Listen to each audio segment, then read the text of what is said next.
ತಾಯಿ ಇತ್ತು, ಮಗ ಇತ್ತು. ಅದು 5-6ನೇ ಕ್ಲಾಸ್ ಓದ್ತಿತ್ತು ಮಗ. ತಂದೆ ತೀರ್ಕೊಂಡಿದ್ದ. ಎದರಿಂದ ಅಂದ್ರೆ ಕುಡಿದು ತೀರ್ಕೊಂಡಿದ್ದ. ಅವಗೂ ಸಹಿತ ಜಡ್ ಬಂದಿತ್ತು. ಪಾಪ ಅದು ದವಾಖಾನ್ಯಾಗ ತೋರಿಸಿದ್ರು. ಗುಳಿಗೆ ಕೊಡ್ಸಕ್ ಸಹಿತ ತಾಯಿ ಹತ್ರ ದುಡ್ಡಿರ್ಲಿಲ್ಲ. ಮನ್ಯಾಗ ಆರಾಮಿಲ್ಲದ ತಾಯಿ, ಅಪ್ಪ ತೀರ್ಕೊಂಡು ಮಗ 5-6ನೇ ಕ್ಲಾಸ್ ಓದ್ತಿತ್ತು ಹುಡುಗ. ಚೂಟಿ ಇತ್ತು. ಅವನ್ನ ಬದುಕಿಸ್ಬೇಕು, ತಾನೂ ದುಡಿಬೇಕು, ಸಾಲಿಗೆ ಹೋಗ್ಬೇಕು. 5ನೇ ಕ್ಲಾಸಿಗೆ ಮನೆ ಜವಾಬ್ದಾರಿ ಮಗನಿಗೆ. ಯಾಕ? ಅಪ್ಪ ಹುಡುಗ ತೀರ್ಕೊಂಡಿದ್ದ.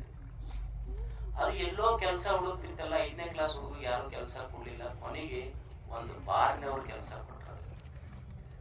ಬಾರ್ನ್ಯಾಗ ಆ ಹುಡುಗ ಹೋಗಿ ಕೆಲಸ ಮಾಡ್ತಿರ್ತದ. ಏನು ಸಪ್ಲೈಯರ್ ಅಂತಾರ, ಟೇಬಲ್ ಒರೆಸೋದು, ನೀರು ತಂದು ಕೊಡೋದು ಎಲ್ಲ ಮಾಡ್ತಿತ್ತು. ಒಂದ್ ದಿವ್ಸ ಈ ಹುಡುಗ ನೀರು ತಂದು ಕೊಟ್ಟು ಗ್ಲಾಸ್ ಗೀಸ ಒರೆಸಿ ಟೇಬಲ್ ಒರೆಸಿ ಇರುವಾಗ ಒಬ್ಬ ಮನುಷ್ಯ ಬಂದು, ದೊಡ್ಡ ಚಲೋ ಬಟ್ಟೆ ಗಿಟ್ಟೆ ಹಾಕೊಂಡು ಬಂದ ಮನುಷ್ಯ ಆ ಹುಡುಗನ ಮುಖ ನೋಡಿ ಅವನಿಗೆ ಅನಿಸ್ತು. ಕರೆದು ಹೇಳ್ದ, ಏ ತಮ್ಮ, ನಿಮ್ಮಂತ ಸಣ್ಣ ಹುಡುಗರು ಇಲ್ಲಿ ಕೆಲಸ ಮಾಡಬಾರ್ದು. ಏ ತಮ್ಮ, ನಿಮ್ಮಂತ ಸಣ್ಣ ಹುಡುಗರು ಇಲ್ಲಿ ಬರಬಾರ್ದು ಅಂತ ಹೇಳ್ದವ.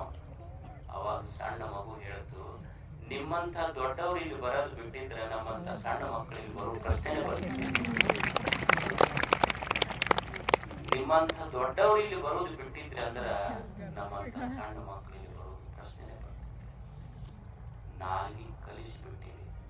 ಅದಕ್ಕೆ ಮನುಷ್ಯನಿಗೆ ಗೊತ್ತಾಗಬೇಕು, ಈ ಇಂದ್ರಿಯಗಳೇನದಾವಲ್ಲ, ಇದು ನಿನ್ನ ವಿವೇಕದಿಂದ ನೀ ಕೆಲಸ ಮಾಡದಿ, ನಿನಗೆ ಮಿತ್ರ ಆಗ್ತಾವ. ವಿವೇಕ ಶೂನ್ಯನಾಗಿ ನೀ ಕೆಲಸ ಮಾಡದಿ, ಇವು ನಿನಗೆ ಶತ್ರು ಆಗ್ತಾವ ಅಷ್ಟೆ. ಅದಕ್ಕೆ ನಿನ್ನ ಉನ್ನತಿಗೆ ನೀನೇ ಕಾರಣ, ನಿನ್ನ ಅವನತಿಗೆ ನೀನೇ ಕಾರಣ. ನಿನಗೆ ನೀನೇ ಶತ್ರು, ನಿನಗೆ ನೀನೇ ಮಿತ್ರ. ಶರಣ ಸಾವಕಾಶ